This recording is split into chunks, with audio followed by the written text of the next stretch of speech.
अगर आप health insurance की इंपॉर्टेंस को जानते हो लेकिन इस सवाल से जूझ रहे हो कि ऑनलाइन लें या फिर किसी लोकल एजेंट से, तो यू आर नॉट अलोन। कुछ महीनों पहले मैं भी इसी प्रॉब्लम से जूझ रहा था और फाइनली मैंने राइट डिसीजन लिया बाय चूजिंग।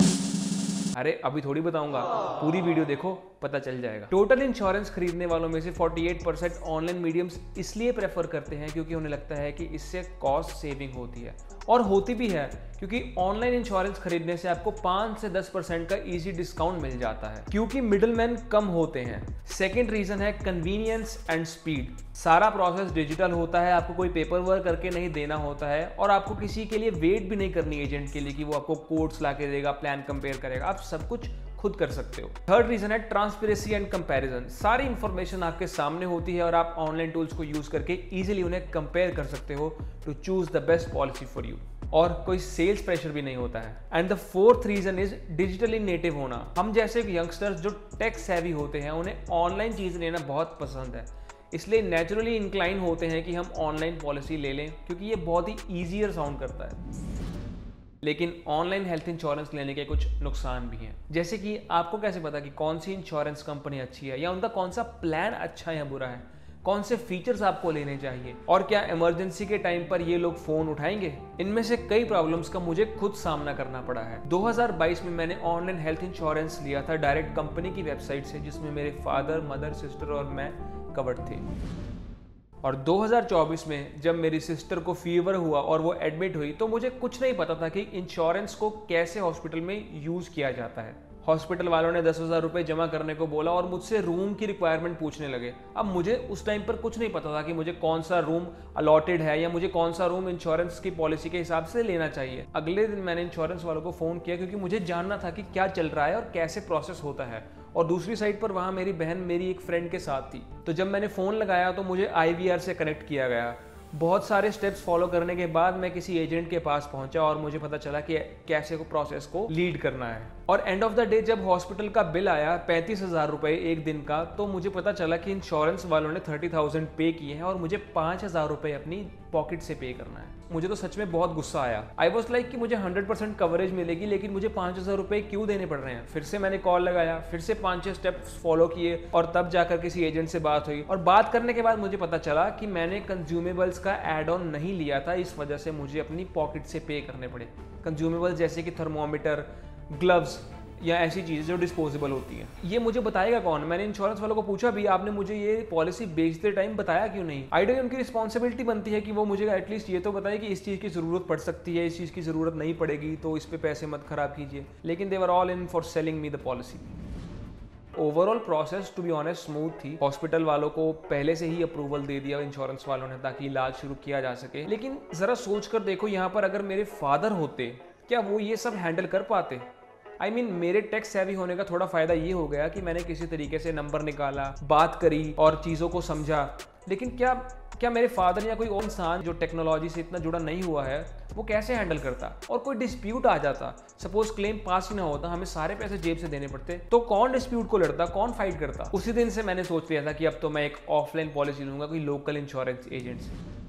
आइए पहले ऑफलाइन इंश्योरेंस पॉलिसी लेने के नुकसान जान लेते हैं। सबसे पहला नुकसान तो यही होता है यार कि आपको डिस्काउंट्स नहीं मिलते। जो 5-10% आपको मिडलमैन ना होने की वजह से ऑनलाइन पॉलिसीज में मिल जाते हैं, ऑफलाइन वो डिस्काउंट्स नहीं होते, यानी कि प्रीमियम्स थोड़े से ज़्यादा होते हैं। और कई बार आपको ऑफिस जाना पड़ सकता है डॉक्यूमेंटेशन के लिए और कुछ पेपर वर्क हाथ से करना पड़ता है। सिर्फ यही नुकसान मुझे लगते हैं जो कि एक लोकल हेल्थ इंश्योरेंस एजेंट से लेने के आपको फेस करने पड़ सकते हैं। That's it. अब बात करते हैं ऑफलाइन इंश्योरेंस एजेंट से पॉलिसी लेने के फायदों की। यहाँ पर आप एक रियल इंसान से पॉलिसी ले रहे हो जो आपके हर सवाल का जवाब देने के लिए हाजिर है। अब यहाँ हमारे फैमिली हेल्थ इंश्योरेंस एजेंट की एग्जांपल ले लेते हैं। मैं इनके पास गया था नई पॉलिसी खरीदने और मैं अपनी पूरी रिसर्च करके गया था। इंश्योरेंस में कुछ मेट्रिक्स होती हैं जैसे कि क्लेम्स टू सेटलमेंट रेशियो, कितने क्लेम्स अप्लाई किए गए वर्सेस कितने पास हुए, एंड कंप्लेंट्स पर 10,000 यूजर्स, मतलब 10,000 यूजर्स में से कितने लोगों ने इस पॉलिसी के अगेंस्ट पिछले ईयर में कंप्लेन करी। तो मैं ये सब डेटा लेकर गया था। जब वो इंश्योरेंस एजेंट मुझे पॉलिसी के बारे में समझा रहे थे तो उन्होंने उसी पॉलिसी को रिकमेंड किया जो मैं अपने मन में रिजेक्ट कर चुका था, क्योंकि उनकी जो परफॉर्मेंस थी वो बिलो एवरेज थी।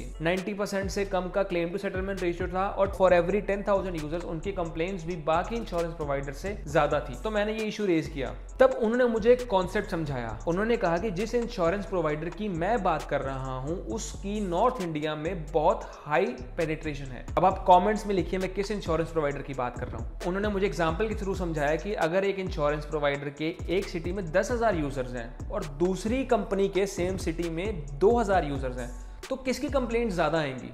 आप एब्सोल्यूट नंबर देखोगे ना तो 10,000 वाले की ज्यादा आएंगी। जितने ज्यादा यूजर्स होंगे ऑब्वियसली उतनी ही कंप्लेंट्स होंगी। अब ये बात आप Amazon पर भी देख सकते हो। जिस प्रोडक्ट के 4 से 5 लाख रिव्यूज होंगे उनकी रेटिंग धीरे धीरे गिरती रहती है, क्योंकि यूजर्स ही बहुत ज्यादा हैं। और वही एक प्रोडक्ट जिसे सिर्फ 50 लोगों ने खरीदा है उसकी रेटिंग अगर 4.9 भी होगी तो भी वो कंक्लूसिव डेटा नहीं होगा। उन्होंने मुझे बताया कि डेटा हमें पूरी पिक्चर नहीं दिखाता है। फिर उन्होंने मुझे क्लेम्स टू सेटलमेंट रेशियो कम होने का रीजन बताया। अब कई हॉस्पिटल्स हमारी सिटी में रिपोर्ट्स सबमिट करने के टाइम कुछ गलतियां कर देते हैं, जैसे कि रीजन फॉर एडमिशन में लिख देंगे फीवर का टेम्परेचर मेंशन नहीं करते हैं या 101 मेंशन कर दिया, जो कि इंश्योरेंस वाली कंपनी के हिसाब से काफी नहीं होता फॉर एडमिशन, जिस वजह से क्लेम्स रिजेक्ट हो जाते हैं। और कस्टमर किसको रिस्पॉन्सिबल मानेगा? ऑब्वियसली इंश्योरेंस देने वाली कंपनी को। लेकिन क्या यहाँ पर वो गलत थी? कुछ लोग तो अपनी बीमारियां डिस्क्लोज ही नहीं करते हैं और उन्हें ये मालूम ही नहीं होता कि एक कूलिंग ऑफ पीरियड होता है 2 या 3 साल का कुछ बीमारियों को लेकर, और जब उनका क्लेम पास नहीं होता है दे रेज कंप्लेंट्स और कई लोग तो केस भी कर देते हैं। मैं ये नहीं कह रहा कि इंश्योरेंस देने वाली कंपनीज ही हमेशा गलत होती हैं, लेकिन मेजॉरिटी ऑफ केसेस में लैक ऑफ अवेयरनेस की वजह से लोगों के क्लेम्स रिजेक्ट हो जाते हैं। और उनमें से मेजॉरिटी लोगों ने पॉलिसी ऑनलाइन ही ली होती है, इसी वजह से उन्हें बेसिक चीजों के बारे में नॉलेज ही नहीं होती है। दूसरा बेनिफिट है choosing the right policy with the right benefit. अब इंश्योरेंस एजेंट जो होते हैं उन्होंने कई क्लेम्स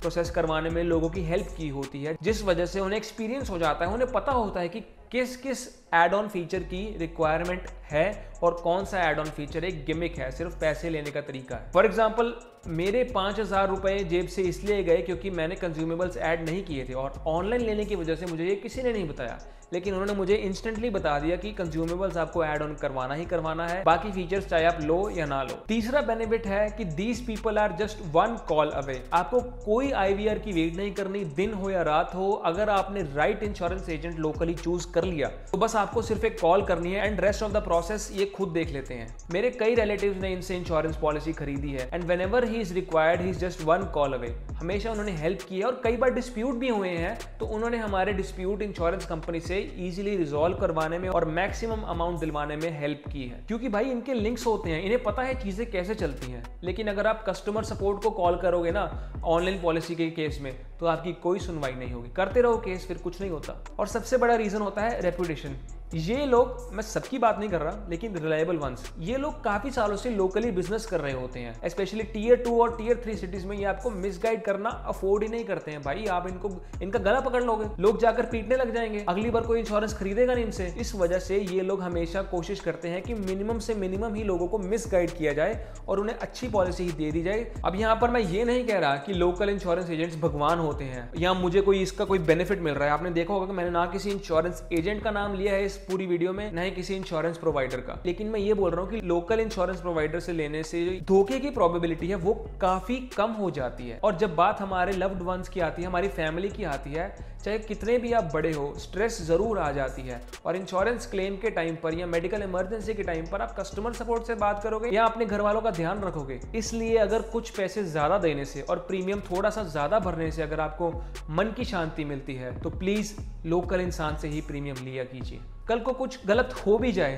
तो एटलीस्ट उसका गलत तो पकड़ सकते हो यार जाकर। ऑनलाइन वालों का क्या है, कंप्लेंट्स करते रहो, केसेस करते रहो, उन पर कई लोगों ने किए हुए हैं, आप भी कर लोगे। उनका कुछ नहीं जाता भाई। एक मेडिकल इमरजेंसी काफी होती है एक अपर मिडिल क्लास या मिडिल क्लास फैमिली को पुअर बनाने के लिए। बाकी यार आपकी लाइफ, आपके पैसे, आपकी मर्जी। अच्छी लगे तो सब्सक्राइब कर देना, शेयर कर देना।